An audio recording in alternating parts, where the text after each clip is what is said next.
Hello Avani, एक बहुत बड़ी प्रॉब्लम हो गई है। एज एक्सपेक्टेड तुम तो बड़ी या बहुत बड़ी प्रॉब्लम ही करते हो।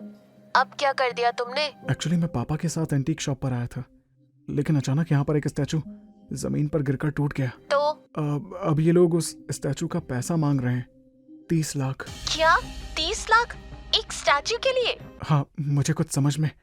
Gautam, are you crazy? पूरा दिन घर बैठे रहते हो, मुफ्त की रोटियां तोड़ते रहते हो, उससे तुम्हारा पेट नहीं भरता जो आजकल तुम मेरे लिए नई नई प्रॉब्लम्स खड़ी करने लगे हो। अब मैं कहाँ से लाऊं 30 लाख इतने शॉर्ट नोटिस पर? अपनी बात कहते हुए अवनी एक पल के लिए खामोश हो गई। 30 लाख सुनते ही उसके पैरों तले जमीन खिसक गई थी। गौतम भी अवनी के गुस्से के आगे कुछ कह नहीं पाया। आई एम सॉरी, तुम्हारी ये रोज रोज की आदत हो गई है, लेकिन इस बार मैं तुम्हारी कोई मदद नहीं कर सकती हूँ। ये प्रॉब्लम तुमने खड़ी की है, तुम ही इससे निपटो। लेकिन अवनी, इससे पहले कि गौतम अपनी बात पूरी कर पाता, अवनी ने गुस्से में फोन काट दिया। गौतम का चेहरा पसीने से तरबतर हो चुका था।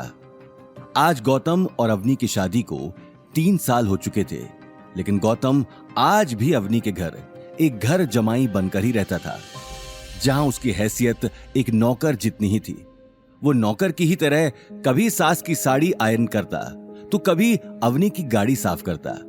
घर की रसोई से लेकर घर की सफाई तक का सारा बोझ उसी के सिर पर था। वहीं अवनी कभी कभी अपने पति की ये हालत देखकर बहुत झल्ला जाती थी, क्योंकि घर का पूरा फाइनेंशियल बोझ सिर्फ उसी के सिर पर था। लेकिन अवनी, ये स्टैचू पापा के हाथ से टूटा है, इसमें मेरी क्या गलती है? मुझे समझाने का मौका तो दिया होता, बिना मेरी बात सुने ही फोन काट दिया। गौतम अवनी को फिर से कॉल करने जाता है, तभी शोरूम का मैनेजर कुछ बॉडीगार्ड्स के साथ उसके सामने आ जाता है। सभी की शक्ल पर गुस्सा साफ नजर आ रहा था। मैनेजर ने गुस्से में कहा, क्या हुआ मिस्टर? 1 घंटा हो गया, लेकिन अभी तक ना पैसे आए और ना तुम्हारी मदद के लिए कोई आदमी। और कितनी देर मुझे तुम्हारे आगे पीछे घूमना है? ऊपर से वो बुढ़ा शॉप से भागने की कोशिश कर रहा था। डैडी जी, मैनेजर ने गुस्से में जवाब दिया, हाँ वो तो अच्छा है गार्ड्स की नजर इस पर पड़ गई, वरना वो तो यहां से रफू चक्कर होने का पूरा प्लान बना चुका था।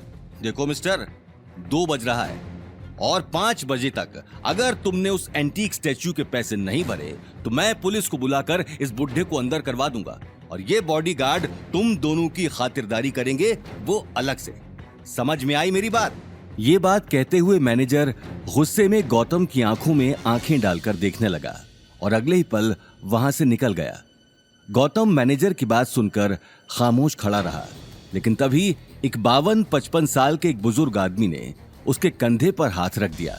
डैडी जी, ये लोग बिना पैसे लिए हमें यहाँ से जाने नहीं देंगे। लेकिन बेटा, मैं जेल नहीं जाना चाहता, प्लीज कुछ करो। मेरी जगह तुम जेल चले जाओ।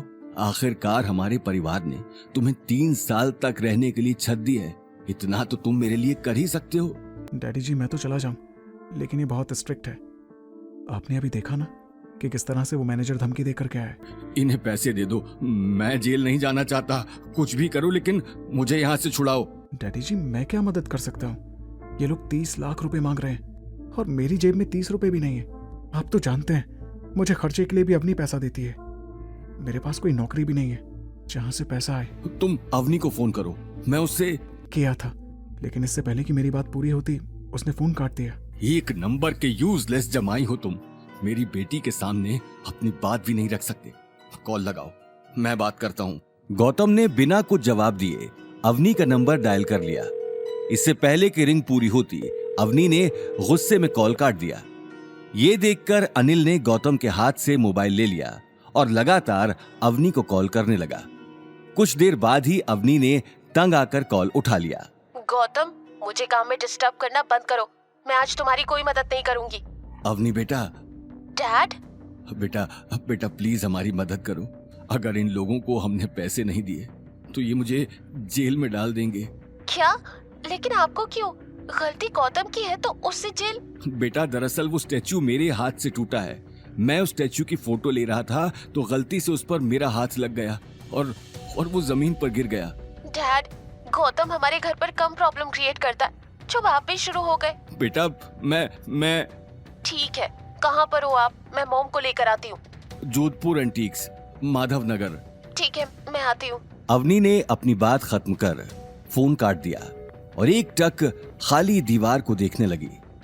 अब उसके सामने बहुत बड़ी मुसीबत खड़ी थी, जिससे निकलना उसके लिए आसान नहीं था। दरअसल अवनी के पिता अनिल सिंह जोधपुर के अमीर परिवारों में से एक थे, लेकिन अनिल की मां गायत्री देवी हमेशा से ही गौतम और अवनी की शादी के खिलाफ थीं। 3 साल पहले अवनी के दादाजी हिम्मत अग्रवाल गौतम से पुष्कर में टकराए थे और गौतम को पहचानते ही उन्होंने अपनी फेवरेट पोती अवनी के लिए उसे पसंद कर लिया। अवनी अपने दादाजी से बहुत प्यार करती थी और उनकी किसी भी बात को टाल नहीं सकती थी। पर शादी के कुछ ही वक्त बाद हिम्मत अग्रवाल दुनिया को अलविदा कह गए, इस राज के साथ कि उन्होंने गौतम को अवनी के लिए क्यों चुना। कैसे पहचानते थे वो गौतम को।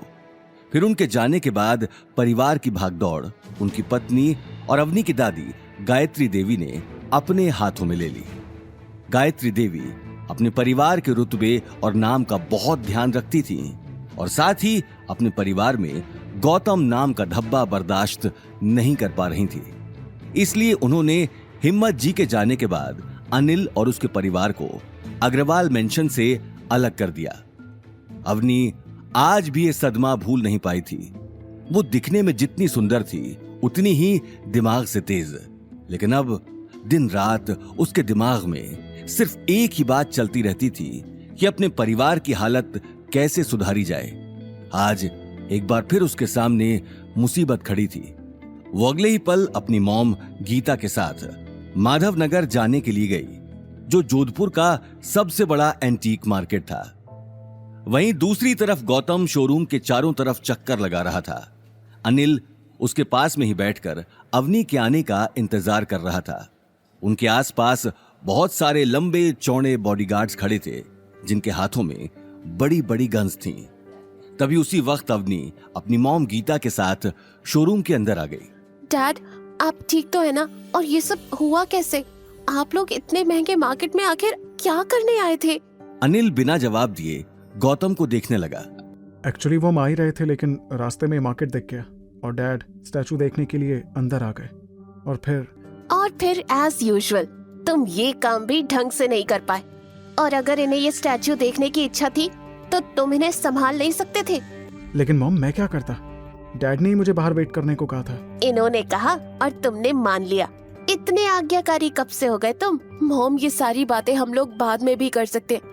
अभी हमारे सामने जो प्रॉब्लम है उसके बारे में सोचते हैं कि 30 लाख कहाँ से आएंगे। इसी बात पर गुस्सा आ रहा है। ससुर जी तुम्हारे लिए प्रॉपर्टी नहीं छोड़ पाए, पर ये पनौती हमारे नसीब लिख गए। मॉम, क्या मॉम? एक स्टैच्यू के लिए घर और कार बेचकर सड़क पर सो जाए क्या? और बेच भी देंगे तो भी इतने सारे पैसे नहीं आने वाले। सभी प्रॉब्लम का हल ढूंढने के लिए सोच में पड़ गए। टाइम निकलता जा रहा था। सभी के चेहरे पर टेंशन साफ दिखाई दे रही थी।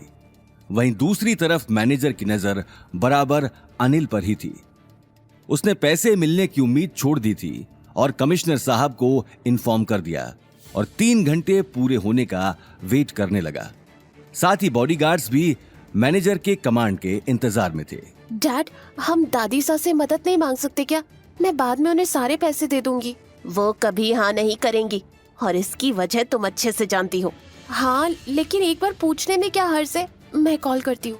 अवनी ने अगले ही पल अपनी दादी गायत्री देवी को कॉल लगा दिया, पर यही डर सता रहा था कि गायत्री देवी उसका फोन उठाएंगी कि नहीं। लेकिन अगले ही पल जब फोन पर अवनी ने अपनी दादी की आवाज सुनी तो वो चौंक गई। दादी सा, मैं... तुम्हारा नंबर है मेरे पास, बोलो क्या काम है? अवनी ने एक गहरी सांस लेकर अपनी दादी को पूरी बात बता दी। गायत्री देवी बड़े ध्यान से उसकी बात सुन रही थी। अवनी की बात खत्म होते ही वो कुछ देर के लिए चुप हो गईं। ठीक है, मैं पैसे भेज दूंगी, लेकिन तुम्हें इसके बदले मेरी एक शर्त माननी होगी। शर्त? कैसी शर्त? हमारी फैमिली जल्द ही जोधपुर की सबसे बड़ी कंपनी अवतार ग्रुप के साथ मिलकर काम करने जा रही है। अगर आज भी तुम्हारी आंखों में मेरे लिए कोई इज्जत है और तुम मुझे अपनी दादी मानती हो, तो अभी के अभी उस गौतम को तलाक दे दो और अवतार ग्रुप के चेयरमैन के बेटे कबीर से शादी कर लो। दादी सा, ये कैसी बात कर रही है आप? इस बार गौतम की कोई गलती भी नहीं है। मुझे इन बातों से कोई मतलब नहीं है। अगर तुम्हें मेरी शर्त मंजूर है तो मैं तुम्हारी मदद करूंगी।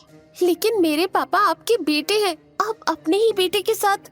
अनिल जिस प्रॉब्लम में है उसकी वजह तुम ही हो, इसलिए तुम्हें मेरी शर्त मंजूर है तो मैं तुम्हें पैसे देने के लिए तैयार हूँ। आराम से सोच के मुझे जवाब दे दो। इससे पहले कि अवनी कुछ जवाब दे पाती, गायत्री देवी ने कॉल काट दिया। कॉल कटते ही सभी एक दूसरे को देखने लगे। अवनी को अब सामने कोई रास्ता नजर नहीं आ रहा था। अवनी को इतना परेशान देखकर गौतम ने उसके कंधे पर हाथ रख दिया। अवनी, डोंट वरी, मैं कुछ करता हूँ। अब क्या करोगे तुम? इतनी बड़ी रकम बाहर भीख मांग कर लाओगे? अवनी बेटा, मेरी बात मान तो इस लड़के को तलाक दे दे आज ही। ये तेरी लाइफ से आउट तो तेरी दादी साहब फिर से हमें फैमिली में एंट्री देंगी। बेटा एक काम कर, तू कबीर को कॉल कर, वो तेरा बहुत अच्छा दोस्त है, वो जरूर तेरी हेल्प करेगा। कबीर के पापा बहुत बड़े आदमी हैं, उनके लिए 30 लाख तो बहुत मामूली बात है। गीता को अब कबीर के सिवा कोई रास्ता नजर नहीं आ रहा था, लेकिन कबीर का एक ऐसा सच था जिसे अवनी अच्छे से जानती थी। दरअसल कबीर अवतार ग्रुप के वाइस चेयरमैन शेखर आनंद का इकलौता बेटा था, जो बचपन से ही अय्याश था। लड़कियां उसकी कमजोरी थी, इसलिए हर तीसरे चौथे दिन कोई न कोई नई लड़की उसका शिकार हो जाती। यूं तो उसके ऊपर बहुत सारे केस भी हुए, लेकिन शेखर आनंद के रुतबे और पैसों के आगे किसी पुलिस वाले की नहीं चली। कबीर ने कई बार अवनी पर भी अपना हाथ आजमाने की कोशिश की थी। वो कॉलेज में भी अवनी के आगे पीछे ही घूमता रहता था, लेकिन अवनी ने कभी उसे घास तक नहीं डाली। वहीं दूसरी तरफ गौतम, जो अभी तक शांत था, कबीर का नाम सुनते ही आग बबूला हो गया। लेकिन इस वक्त कोई उसकी बात सुनने को तैयार नहीं था। वो तुरंत अपना फोन निकालकर शोरूम से बाहर चला गया।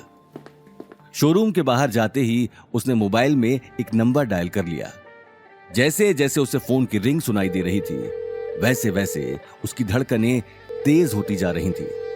फोन पिक होते ही गौतम को एक लंबी खामोशी सुनाई दी। मुंशी जी। सामने से किसी ने कड़क आवाज में जवाब दिया, खंबा गाड़ी हुकुम। ये बात सुनते ही गौतम एक पल के लिए चुप हो गया। क्या अवनी अपने परिवार को इस मुसीबत से निकाल पाएगी? आखिर गौतम ने किसे फोन किया था? क्या कबीर अवनी की मदद करेगा? क्या होंगे इन सारे सवालों के जवाब? रॉयल वारिस के सारे एपिसोड्स को सुनने के लिए डिस्क्रिप्शन में दी लिंक से डाउनलोड करें पॉकेट FM ऐप।